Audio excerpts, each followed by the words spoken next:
Hi, ladies and gentlemen. Hello, BSV family. I'm going to do some chart analysis for BSV. First of all, I just want to give credit to Trader Cobb. That's where I've learnt how to trade well. I've done a few courses and most of them have just left me more confused than to begin with because there's just too many variables to consider.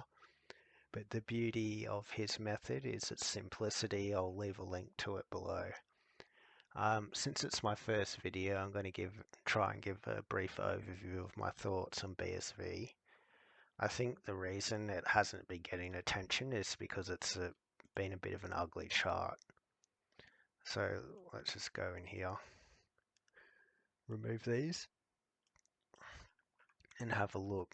I mean, if you look at that, that is just disgusting.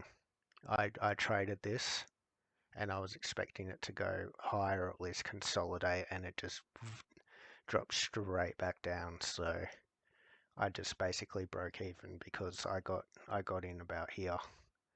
Anyway, I've been sort of holding this position. I've been underwater for a while, but we're starting to come back up. A lot of traders look at this and just don't want to touch it with a 10-foot pole because of the way it's been moving. I mean, obviously, yeah, what happened here and stuff is not great. It'd be much better if it was just a slow, steady increase. But let's go to the daily, have a look. These are my moving averages. The purple one is a 10 moving average and the red one is the 20 moving average. And I think this yellow one's the 200, but I don't pay too much attention to that. Okay, so let's just get straight into it then. We've see the candles are starting to pop above here, which is nice on the daily. If we go to the 8-hour, this is actually what I'm looking at now because it has got quite a nice trade. We've got a higher high here, lower high here. If we look at the MACD, we've got a higher high here on the MACD around there, and we've got a lower high here. So this is the MACD is convergent with the price here, which is a good sign. So let's go to the 4-hour now and just see what that looks like. See, that's not fantastic, to be honest. It'd be preferable if the 8-hour and the 4-hour were convergent with each other, but they're not. But I'm still just going to keep focusing on this 8-hour because that's where it's looking okay. So here is potentially an entry, but the only problem is this 4-hour here. We see it started, these snakes are basically crossed. So hang on, can we add, I might add 16-hour here. Add that and see what that looks like. Okay, so we can get the 16-hour and the 8-hour are not looking too bad. Still, the MACD here, it's getting divergent because we've got a higher high here and a higher high here, but it's not convergent with the price. So I'm probably, before entering another trade into this, even though I'm already in one, or if other people aren't in, I would probably wait until we can break above this 239, 240, and then maybe move back down a little bit to get a nicer, safer entry to it.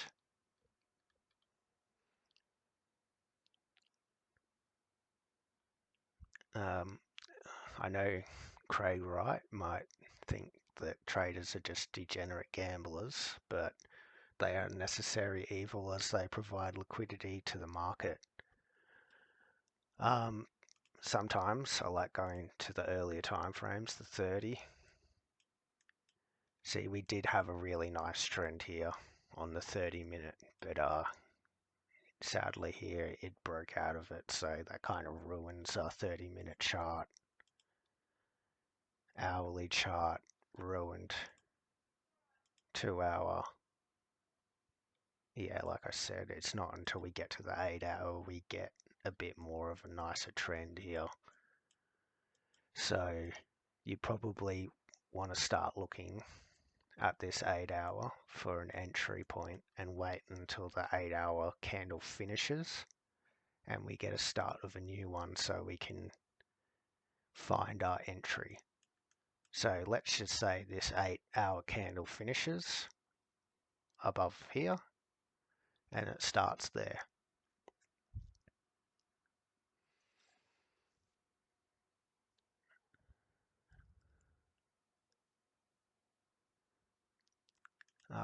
This is a nice candle because it's not too big. So let's just say we put our entry here, then our stop loss would probably, it'd want to be, you could put it here around 218 if you wanted to. If you wanted to be a bit more risky, you could put it behind this red candle here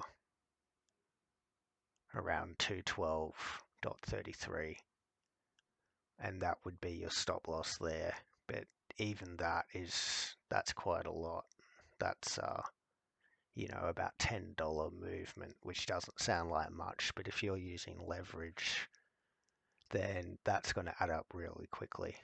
So if you wanted to be safe, let's just say this 8 hour finishes and we get a new candle forming here, then you could potentially have an entry here. The only problem is the 4 hour doesn't look fantastic because we've got the moving averages crossing here.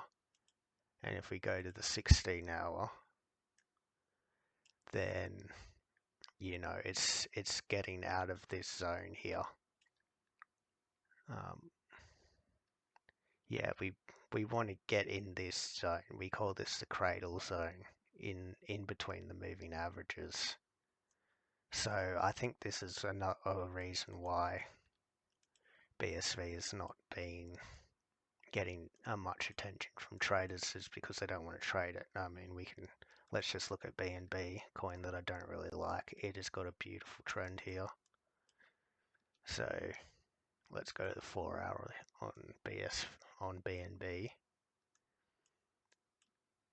It's quite nice. See, there would be a really nice entry. We could have seen this bullish candle here, made our entry here, and our stop loss could have been down around the 60 level, and it just took off there. I mean, it doesn't always work out like that. That's why you always want to have your stop loss in place. Let's go back to BSV, see what we can garner here. So let's just say we do take this trade. Let's say this finishes here on the 8 hour, and you can see down here on the time. So it's going to be a long time before that candle finishes. So you've probably got some time if you keep looking at this chart. You generally want to have at least 2 time frames synchronized with each other. So really, to be safe, I probably wouldn't enter this trade. I would wait for the price to kick on past 240, maybe drop back down. These moving averages will smooth out and we could find a really nice entry for that. If we do get the target and it kicks on, once you get your 1-to-1 target, you want to sell probably half of your position and then move your stop loss up so you break even. That way you've got essentially a free trade on.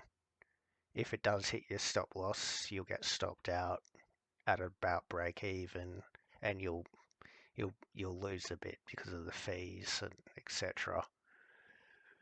But if it does kick on, then you'll essentially have a free trade. So I hope that helps. I know it's a bit rough and ready. This is my first video. It's 10 to 10 at night here. So I've just finished dinner and I've had a few drinks and I've been watching the tennis. Nick Kyrgios versus Thiem. It's been a really good match. So I'll get back to that and hopefully enjoy this. I'll try to make the next one a little bit more cleaner. All right. Bye bye.